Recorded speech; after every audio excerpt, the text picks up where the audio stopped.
हमारे साथ मौजूद हैं साबिक क्रिकेटर फहद लियाकत साहब, इसके साथ साथ सीनियर एनालिस्ट अहमद सईद ने में ज्वाइन किया। Welcome to both of you जी। कल के मैच से आगाज कर लेते हैं। फहद साहब, हुजूर, कल 300 रन का टारगेट तो दे दिया गया और 300 रन बनाना पाकिस्तानी बैटिंग की जानिब से एक बहुत बड़ी अचीवमेंट है, क्योंकि हमारी जो सोच है ना वो 240, 45, 50, 60 से आगे नहीं जाती। तो हमने 299 कर लिए। उसके बाद ये हुआ कि हमने आखिरी ओवर में 2 गेंदों पर 9 रन चाहिए थे। वो भी अगर शुक्रिया करना चाहिए हमें थिकसाना का कि उनसे नहीं लग पाया, वरना तो ये रन हमने चेज करवा दिए थे। क्या कहेंगे हमारी बॉलिंग पे सर पहले? Thanks for having me here. देखिए हमजा, हमारा बेसिकली ना काफी सारे इश्यूज है। एक्चुअली हम लैक करते हैं कॉम्बिनेशंस बनाने में। अब आप देखो कि शाहीन, पहले मैं जरा कप्तानी से शुरू होऊंगा, क्योंकि कैप्टन इज मेन चीज होती है, जिसने स्ट्रेटेजी बनानी होती है, जिसने ओवर्स देने होते हैं। अब शाहीन का जो कप्तानी का एक्सपीरियंस चल रहा है वो लाहौर कलंदर का चल रहा है। बेसिकली इनको शाहीन को अगर कैप्टन बनाना ही था, इन पे बड़ी मजबूरी थी या कोई प्रेशर था कि यार इस लड़के को कैप्टन बनाना ही बनाना है किसी टीम का, तो इनको T20 का कैप्टन शाहीन को बनाना चाहिए था। फिर अगर इनको बहुत सारी मजबूरी थी कि जी सलमान अली आगा को भी कप्तान का बिल्ला लगाना ही लगाना है, तो सलमान अली आगा को वनडे का कैप्टन बनाते हैं जिसमें वो परफॉर्म कर रहा है। और शाहीन जो है वो पहले तो उसका बड़ा बैड पैच रहा है due to injury and so many things, लेकिन T20 में आपने लास्ट देखा होगा कि शाहीन का जो रिदम था वो वापस आ रहा था। अब एक बंदा जो ऑलरेडी इतने बड़े स्लम से गुजर रहा है और वो अगर रिदम में आ ही रहा है, तो आप उसको पहले रिदम में आने तो दो। आपने उस पे फौरन एक रिस्पॉन्सिबिलिटी रख दी वनडे की कैप्टन से। मेरे हिसाब से तो I am very sorry to say, I like Shaheen, he is a brilliant bowler, but उसका ये मतलब नहीं होता। देखिए वो कहते हैं कि right man should be for the right job. So Shaheen की तो मेरे हिसाब से 11 में जगह ही नहीं बनती है वनडे में।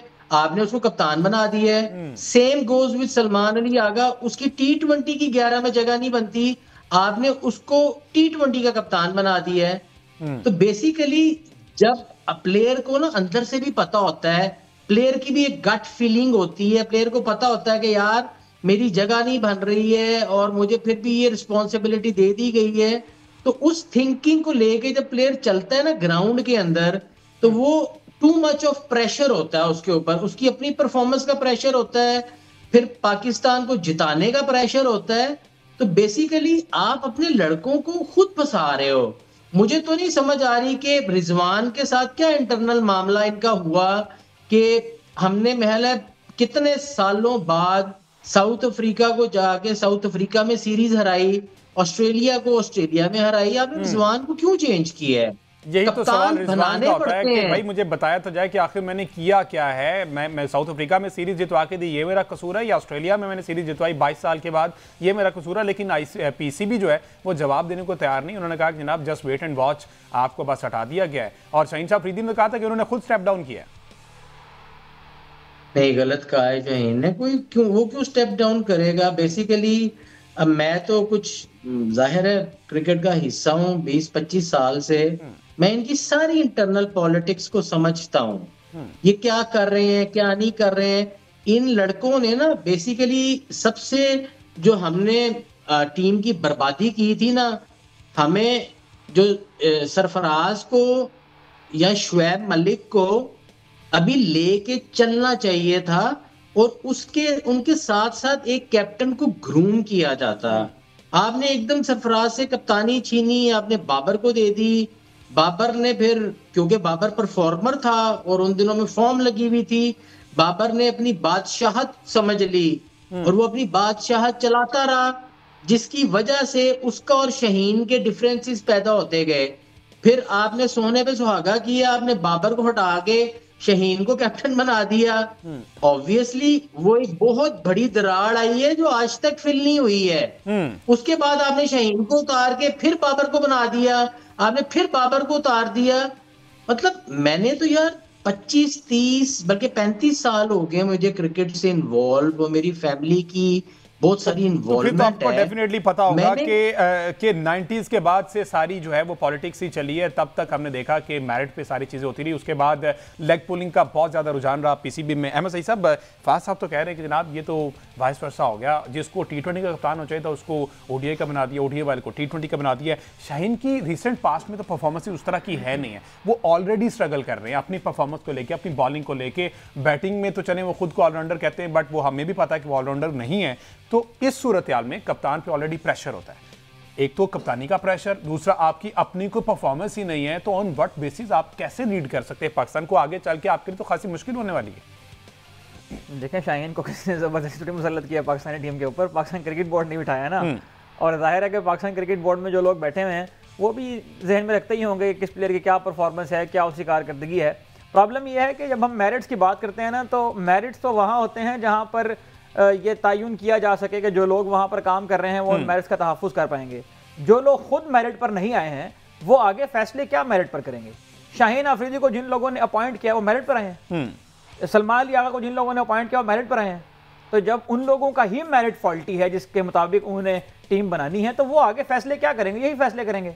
शाहीन अफरीदी की परफॉर्मेंसेस ODI क्रिकेट में किसी से ढकी छुपी नहीं है। शाहीन उस सीरीज में भी जब पाकिस्तान ने साउथ अफ्रीका को हरा दिया था, मतलब ऑस्ट्रेलिया और साउथ अफ्रीका की जिन सीरीज की बात करते हैं, रिजवान की कप्तानी में जीते थे, देखें वो कंडीशन ऐसी थी कि उनमें पाकिस्तान के फास्ट बॉलर्स को हेल्प मिलनी ही मिलनी थी। हारिस रऊफ की आपने बात की अब इंट्रो के अंदर, तो हारिस रऊफ को ऑस्ट्रेलिया में टेस्ट मैच खिलाने की बात भी इसलिए जाती है कि हारिस रऊफ वहां पर हमेशा अच्छी बॉलिंग करते हैं। लेकिन जितनी क्रिकेट इन दोनों बॉलर्स ने खेल ली है, क्या अभी भी इनको कंडीशन डिपेंडेंट होना चाहिए? 8-8 10-10 साल की इंटरनेशनल क्रिकेट है, इसके बाद भी आप अगर अभी भी ये इनका एनालिसिस करते हुए ये बात करते हैं कि इनको फलां पेज के ऊपर हेल्प मिलती है, फलां पर नहीं मिलती है, तो फिर एक्सपीरियंस क्या होता है? फिर सीखा क्या है आपने? अनफॉर्चुनेटली हुआ ये है, जो स्किल सेट की आप बात कर रहे हैं, पाकिस्तान क्रिकेट में जो मैचअप का रुझान आया ना, इस मैचअप के रुझान ने प्लेयर्स के जो स्किल्स हैं उनको महदूद किया है। लड़कों के जहन में ये बात, फॉर एग्जांपल एक मैचअप ये होता था कि लेफ्ट हैंडर के आगे जो है वो आपने ऑफ स्पिनर लगाना है, राइट आर्म ऑफ स्पिनर, उसके अलावा ने उसको लगाना। इसी तरह कल उस मिथ को तोड़ा नहीं है मोहम्मद नवाज ने आके, बिल्कुल ऐसे ही। उसने असरंगा को नहीं आउट कराया, उसने मैच चेंज नहीं किया कल आके। तो अनफॉर्चुनेटली होता ही है कि जो मैचअप्स की आप बात करते हैं ना, उससे प्लेयर्स के स्किल महदूद होते हैं। लेकिन 8-8 10-10 साल बाद क्रिकेट खेलने के बाद भी अगर हम यहाँ बैठकर शाहीन अफरीदी और हारिस रऊफ के बारे में ये एनालिसिस दे रहे हैं कि वो वहाँ पे परफॉर्म करके देते हैं जहाँ उनको पिच में हेल्प मिलती है, तो मेरा ख्याल है कि 10 साल क्रिकेट खेलने के बाद भी उन्होंने कुछ नहीं सीखा है। और कल की जो पिच है अगर उसके ऊपर मैं बात करूँ तो बहुत वेवर्ड बॉलिंग की शाहीन अफरीदी ने, 6 उनकी वाइड बॉल्स हैं, कोई उन्हें समझ नहीं आ रही कि कहाँ पर जाकर बॉल करना है। अभी तक वो अपने उस बचगाना माइंडसेट से बाहर नहीं आ रहे कि अगर उनको पहले ओवर में दूसरे ओवर में विकेट ना मिले तो उसके बाद समझ नहीं आती है उन्हें कि क्या करें। अभी तक उनके जहन के अंदर वही रिकॉर्डिंग चलती हैं, वही रील चलती हैं कि पहले ओवर में वो आउट करते थे, पहले ओवर में उनके विकेटों के दाद गिनवाई जाती थी और उसके बाद जो है वो उनको हीरो बनाकर पेश किया जाता था। इसी किस्म की ब्रांडिंग पहले बाबर आजम की हुई, अब इस तरह की ब्रांडिंग शाहीन अफरीदी की हो रही है। एक विकेट ये लेते हैं, उसके बाद तूफान बरपा हो जाता है कि पता नहीं हमने वसीम अकरम प्लस पैदा कर दिया। हमने कल भी इसके ऊपर बात की है कि जो विकेट्स वो हासिल करते हैं उनकी कैफियत ये है कि 8 जब खिलाड़ी आउट होते हैं ना, फिर वो आगे बॉल पकड़ते हैं और आखिर 2 खिलाड़ी आउट करते हैं। कल उनसे वो भी नहीं हो पाया। बिल्कुल ठीक है।